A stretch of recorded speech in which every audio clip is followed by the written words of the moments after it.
보면 영적으로나 육적으로나 캄캄한 긴 터널을 지나가는 듯한 그런 침체기를 만날 때가 있습니다. 그런 침체기를 만나게 되면 아무것도 하고 싶지 않다 하는 절망감, 좌절감에 사로잡힐 때도 종종 있습니다. 그래서 오늘 본문 말씀에서 만나는 엘리야 선지자의 모습을 통해서 우리가 인생을 살다가 만나게 되는 이런 침체기를 어떻게 극복할 수 있는가 하는 신앙의 지혜를 몇 가지 함께 나누고자 합니다. 엘리야 선지자는 지금 정말로 암흑과도 같은 침체의 시간을 보내고 있습니다. 오늘 본문 열왕기상 19장 말씀 앞에 18장 말씀을 보시면 우리가 너무도 잘 아는 갈멜산 위에서 벌어진 사건을 우리들에게 말씀해 줍니다. 하나님을 믿는 엘리야 선지자와 바알과 아세라 그 우상을 섬기는 850명의 선지자가 영적 전쟁을 치르는 그런 말씀이 기록되어 있습니다. 엘리야는 하나님께 부르짖고 850명의 우상 숭배자들은 바알과 아세라에게 부르짖어서 어떤 신이든지 하늘로부터 불로 응답하여 주는 신이 있다면 그 신이 진짜 신인 것으로 우리가 여기자. 그러한 영적 전쟁을 벌이게 되죠. 우리가 잘 알고 있는 것처럼 바알과 아세라는 그를 섬기는 850명의 선지자들이 아무리 부르짖어도 불로 응답하지를 못하여서 스스로 거짓 신들이라는 것을 드러냅니다. 반면에 하나님께서는 엘리야의 부르짖음을 들어주시고 불로 응답해 주심으로 자신이 참 하나님이라는 사실을 모든 이스라엘 백성들에게 보여주셨습니다. 그래서 엘리야는 그런 하나님의 응답을 경험함으로 거짓 신을 숭배하는 850명의 우상 숭배자들을 다 잡아 처벌하였습니다. 엘리야는 이런 일들을 통해서 어떤 일을 기대했냐면요, 바알과 아세라라고 하는 우상을 섬기던 이스라엘 백성들이 이제 정신을 차리고 참 신이신 하나님께 돌아오는 영적 부흥의 일들이 일어나게 될 것이다, 그렇게 기대했습니다. 그러나 여러분, 엘리야가 기대했던 일은 일어나지를 않았습니다. 오히려 오늘 본문 앞 19장 2절의 말씀을 보시면 바알과 아세라를 앞장서서 섬기던 아합의 아내 이세벨이 엘리야에게 사신을 보내서 내가 너를 반드시 죽이고 말 거다 라는 말로 협박하였습니다. 이 말을 들은 엘리야는 내가 아무 소용도 없는 일을 했구나, 그런 절망감에 사로잡혀서 스스로 이겨내기 힘든 그런 침체 속으로 빠져들고 말았습니다. 그 엘리야가 경험하고 있는 이 침체가 얼마나 심각했는지를 우리는 본문 앞 4절에서 읽을 수 있는데요, 자기 자신은 광야로 들어가 하룻길을 가서 한 로뎀나무 아래에 앉아서 자기가 죽기를 원하여 이르되 여호와여 넉넉하오니 지금 내 생명을 거두시옵소서. 나는 내 조상들보다 낫지 못하니이다. 하나님 앞에 그렇게 탄식하고 있습니다. 이세벨의 협박으로 인하여 엘리야는 완전히 주저앉아서 여호와여 넉넉하오니 지금 내 생명을 거두시옵소서. 하나님, 이만하면 제가 충분히 살았습니다. 지금이라도 제 생명을 취하시면 좋겠습니다. 이런 좌절의 소리를 하나님 앞에 내어놓고 있습니다. 우리가 흔히 말하죠, 지금 죽어도 여한이 없다. 완전히 절망감에 사로잡힌 엘리야가 하나님 앞에 내어놓는 그 한마디가 주님, 이제 죽어도 여한이 없으니 제 생명을 차라리 취하여 주십시오. 그렇게 기도하고 있었습니다. 여러분, 하나님께서 그런 엘리야를 조용히 찾아오십니다. 그리고 우리가 나눌 세 가지 방식으로 그렇게 깊은 좌절감과 침체기에 빠져 있는 엘리야를 회복시켜서 다시 세우시는 모습을 보여주십니다. 첫 번째로 엘리야를 찾아온 하나님께서는 엘리야 선지자에게 일어나 먹어야 한다, 그렇게 말씀하십니다. 오늘 함께 읽은 말씀에 보면 하나님께서는 지금 죽어도 여한이 없습니다, 그렇게 좌절하고 있는 엘리야에게 천사를 보내주셨습니다. 그리고는 그 천사의 손에 친히 떡과 물을 마련해 주시고는 일어나 먹으라, 그렇게 반복적으로 말씀하십니다. 여러분, 제가 주석을 찾아보니까요, 이 말씀을 좀 더 길게 해석해 놓았는데 무슨 뜻이냐면, 먹고 마셔서 침체에서 박차고 일어나 무슨 일을 할 수 있기에 충분하도록 육신적으로 건강해져라, 그런 의미를 가지고 있습니다. 여러분, 7절 8절 말씀에서 그 의미를 우리가 읽어낼 수 있는데요, 여호와의 천사가 또다시 와서 어루만지며 이르되 일어나 먹으라, 내가 갈 길을 다 가지 못할까 하노라 하는지라. 이에 일어나 먹고 마시고 그 음식물의 힘을 의지하여 40주 40야를 가서 하나님의 산 호렙에 이르니라, 그렇게 말씀합니다. 주님, 저는 이제 죽어도 여한이 없습니다, 이렇게 탄식하는 엘리야를 하나님께서는 호렙산으로 데려가시려는 그런 계획을 가지고 있습니다.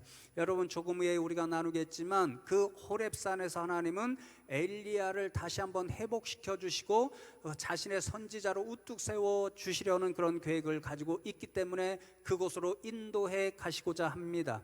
그런데 여러분, 지금 있는 로뎀나무 그 아래에서 호렙산까지 가려면 40일을, 그것도 밤낮으로 꼬박 걸어가야 이룰 수 있는 먼 거리입니다. 그렇게 가려면 그것을 감당할 만한 육체적인 힘이 있어야 가능한 거죠.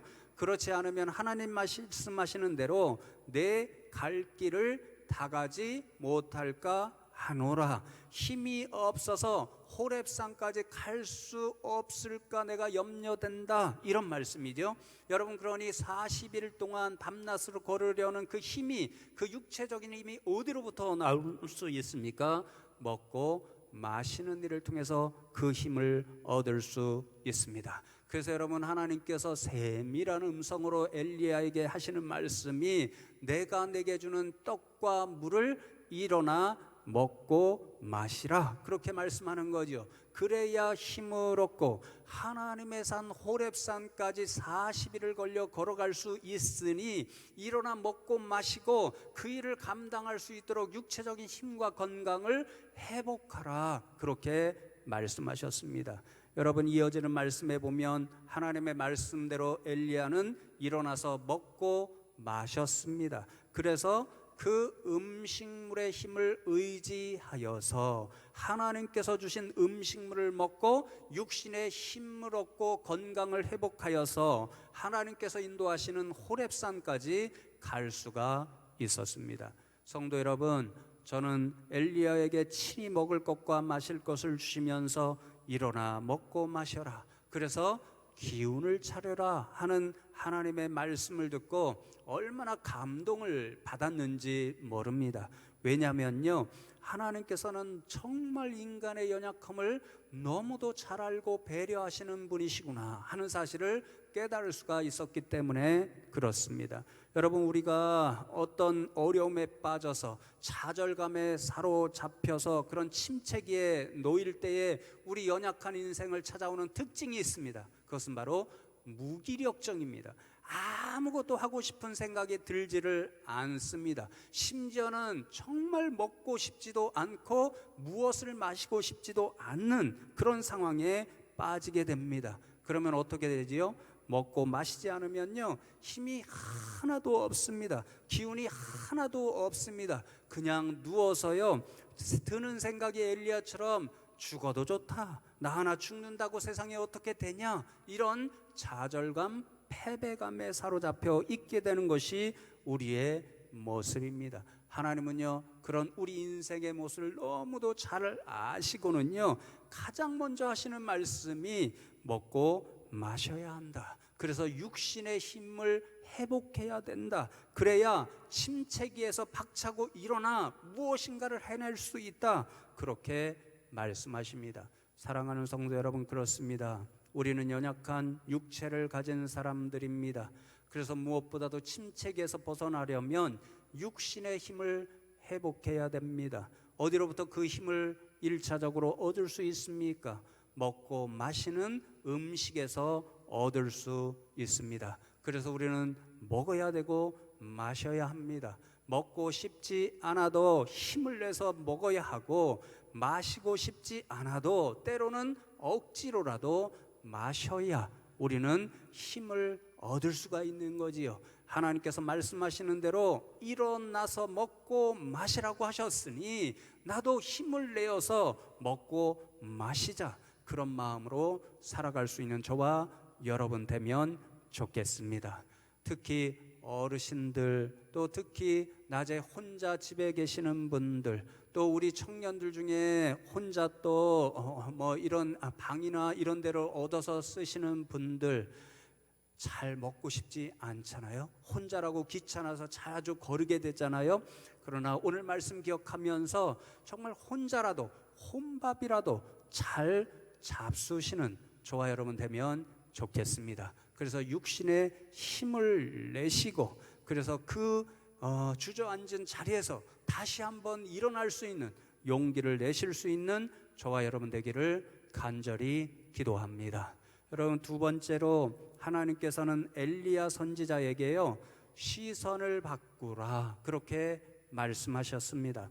오늘 본문 앞 3절 말씀을 보시면 엘리야가 이 형편을 보고 일어나 자기의 생명을 위해 도망하여 유다에 속한 부엘세바에 이르러 자기의 사환을 그곳에 머물게 하고, 그렇게 말씀합니다. 이 구절은 엘리야가 침체에 빠져서 하나님, 지금 죽어도 여한이 없습니다, 그렇게 부르짖고 있는 이유를 우리들에게 설명해 주시는데요, 엘리야가 이 형편을 보았기 때문에 그런 상황에 빠졌다, 그렇게 말씀합니다.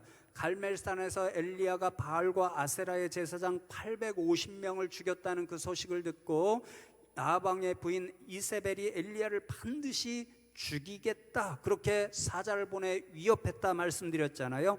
엘리야가 바라본 상황이 그 상황이었습니다. 내가 이세벨에게 붙잡히게 되면 꼼짝없이 죽을 수밖에 없구나, 그런 생각이 들었고, 그래서 너무너무 공포심에 사로잡히고 두려움에 사로잡혀서 이세벨을 피해 도망쳤습니다. 부엘세바에도 이르렀고 더 멀리 가서 로뎀나무 아래에 숨어 있습니다. 그런데도 그 두려움, 공포가 사라지지를 않습니다. 그러니까 하나님을 향하여서, 하나님, 저 우상 숭배자 이세벨에게 내가 잡혀 죽느니 보다는 하나님께서 지금 저를 생명을 취해 가시면 더 좋겠습니다, 그렇게 차절하여 하나님 앞에 탄식하고 있는 거지요. 이 모든 형편을 보았기 때문에 엘리야는 자기가 견뎌내기 힘든 그런 깊은 좌절감과 절망감, 침체기에 사로잡히고 말았습니다. 그래서 여러분, 공동번역 성경은요, 이 형편을 보았다, 이 말씀을 엘리야가 두려움을 느꼈다, 두려움에 사로잡혔다, 그렇게 번역하고 있습니다.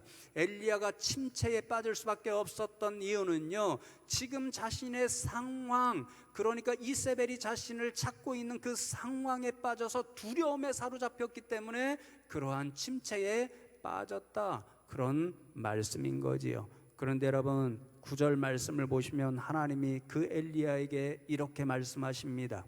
엘리야가 그곳 굴에 들어가 거기서 머물더니 여호와의 말씀이 그에게 임하여 이르시되, 엘리야야, 내가 어찌하여 여기 있느냐. 어찌하여 여기 있느냐가 이어지는 말씀에 또 나오고 두 번이나 그렇게 말씀하시는데요, 하나님께서 엘리야를 불러서 이제 먹고 마시게 하셔서 40일 동안 걷게 해서 호렙산에 이르게 하셨습니다. 그 거룩한 하나님의 산에서 엘리야를 회복시켜 주시기를 원했는데요, 엘리야는 하나님의 뜻을 이해하지를 못합니다. 그래서 그 호렙산에 이르렀을 때도 어떻게 하고 있냐면요, 공포와 두려움의 상황에서 벗어나지를 못하고 그것을 조금이라도 좀 감추기 위해서 동굴 속에 숨어 살고 있는 거지요. 그 엘리야를 향하여 하나님께서 내가 어찌하여 여기 있느냐, 어찌하여 동굴 속에서 숨어 있느냐, 그렇게 말씀하셨습니다. 엘리야야, 너는 그렇게 주저앉아 숨어 있으면 안 되는 인생이다. 그런데 왜 그렇게 하고 있느냐라고 하는 뜻의 말씀이셨습니다. 그 하나님의 음성을 듣고 10절과 14절 말씀을 보시면 엘리야가 똑같은 음성으로 이렇게 자신의 상황을 좀 이해해 주십시오라는 듯한 대답을 하나님께 하고 있습니다. 그가 엘리야가 대답하되 내가 만군의 하나님 여호와께 열심히 유별하오니, 열심히 유별한다, 이 말은 질투한다, 이런 뜻을 가지고 있습니다. 질투할 정도로 하나님을 열심히 사랑하고 섬겼다, 그 말인 거죠. 그런데 이것이 오히려 이스라엘 자손이 주의 언약을 버리고 주의 제단을 헐며 칼로 주의 선지자들을 죽였음이오며 오직 나만 남았거늘 그들이 내 생명을 찾아 빼앗으려 하나이다, 이렇게 말씀합니다. 하나님, 제가 어찌하여 이렇게 동굴에 숨어서 지내느냐고 물으셨죠?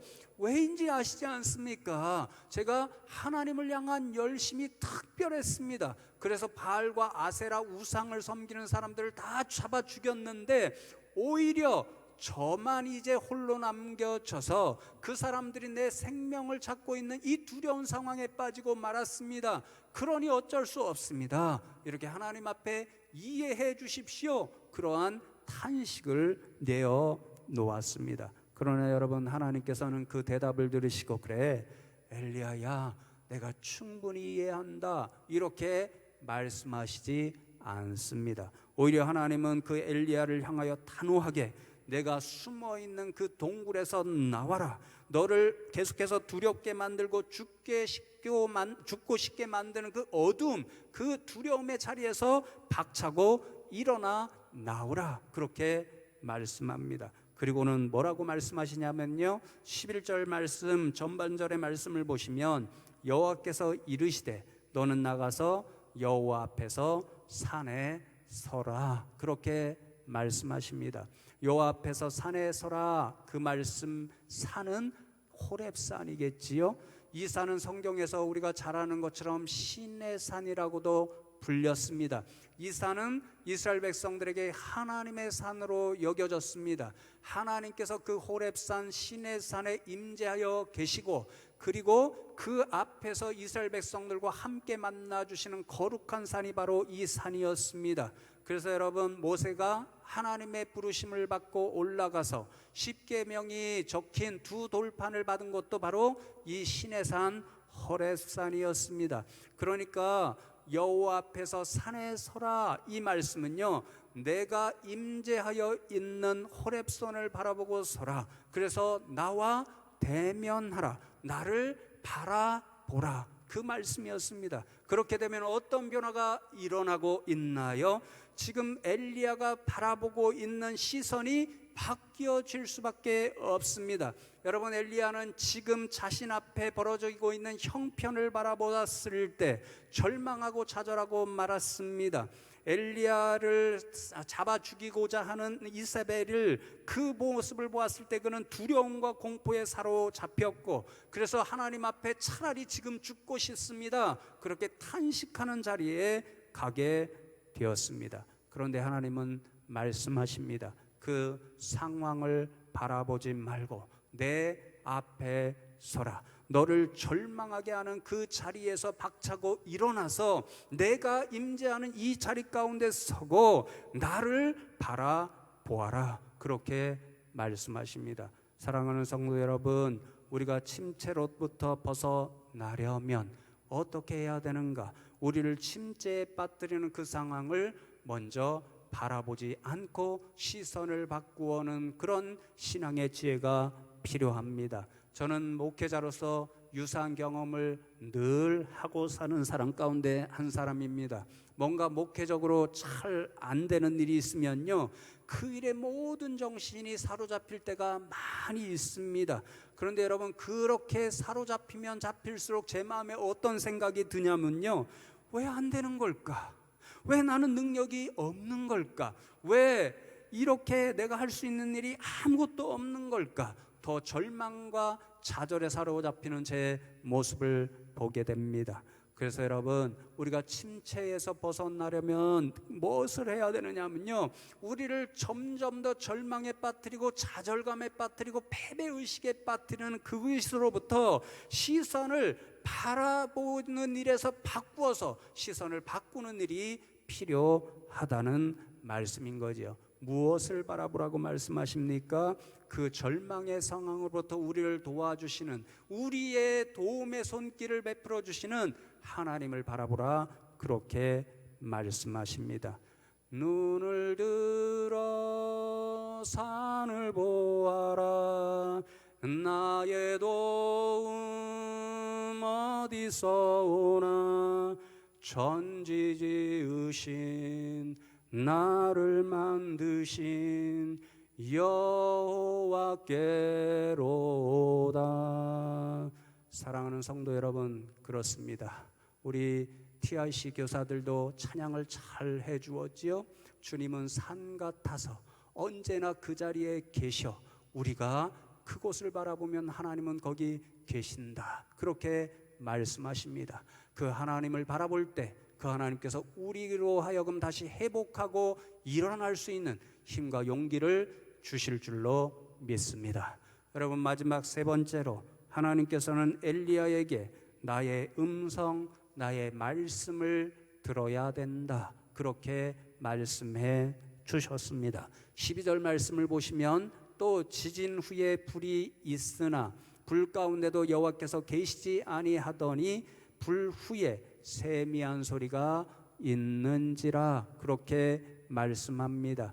자신의 앞으로 엘리야를 불러내신 하나님은요, 그 엘리야를 만나 주셨습니다. 어떤 모습으로 만나 주셨냐면요, 세미한 소리를 통하여 만나 주셨습니다. 세미한 소리가 도대체 무엇일까? 학자들의 이런 해석을 찾아보니까요, 이구동성으로 하는 말이, 이 세미한 음성은 결국 이 말씀을 의미한다, 그렇게 동의하고요. 어떤 분의 해석이 참 멋있습니다. 이 하나님의 세미한 말씀은 부드러운 음성으로 전해지는 말씀, 그래서 어떤 인간도 아무런 두려움도 가지지 않고 들을 수 있고 이해할 수 있는 복음의 말씀이다, 이렇게 해석해 놓았더라고요. 그러니 여러분, 엘리야에게 세미한 음성으로 찾아주시고 만나주신 그 하나님의 음성 말씀은요, 이세벨이 내는 소리와는 전혀 다릅니다.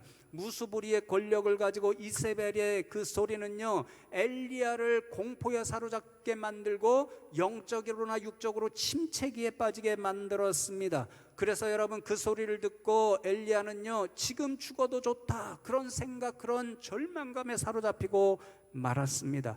그러나 여러분, 하나님께서는 공포의 소리로 엘리야를 찾아오시지 않으셨습니다.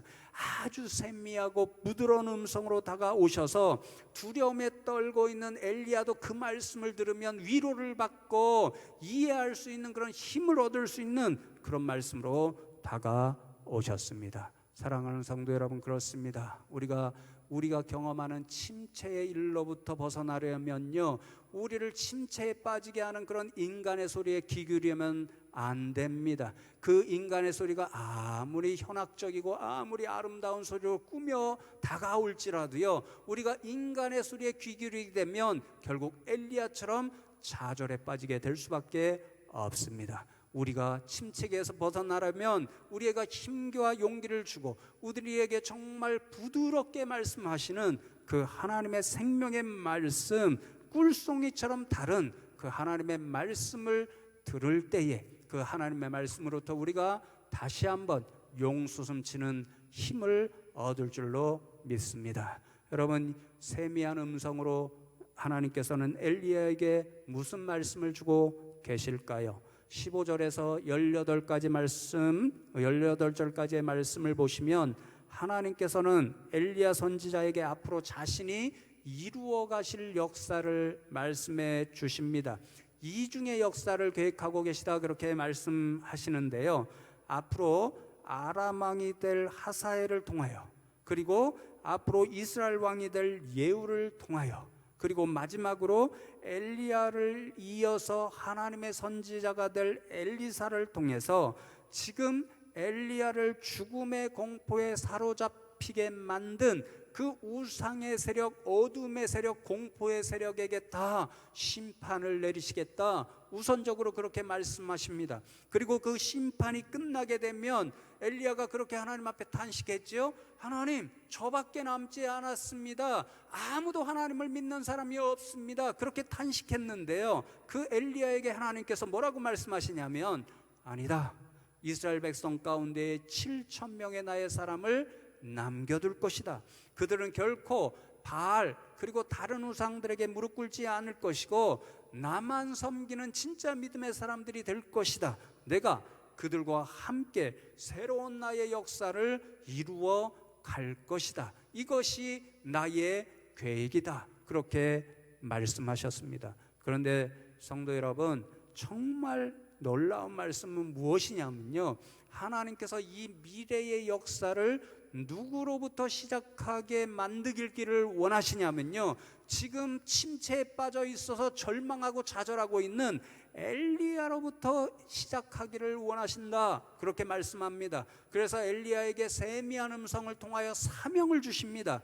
엘리야야, 너 일어나서 내 계획이 시작되도록 하사엘에게 가서 기름을 부어 아람의 왕이 되게 하고, 예후에게 기름을 부어서 이스라엘의 왕이 되게 하고, 엘리사에게 기름을 부어서 너를 잇는 선지자가 되게 하라. 그렇게 말씀하셨습니다.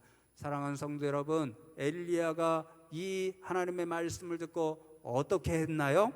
신이 나서, 기운이 나서 벌떡 일어나서 하나님이 세미한 음성을 통해서, 그 말씀을 통해서 주신, 자신에게 주신 사명을 감당하기 위해 벌떡 일어나 나가는 것을 볼 수 있습니다. 하나님께서 나에게 자신이 계획하신 역사를 시작하시는 특별한 사명을 맡기셨다.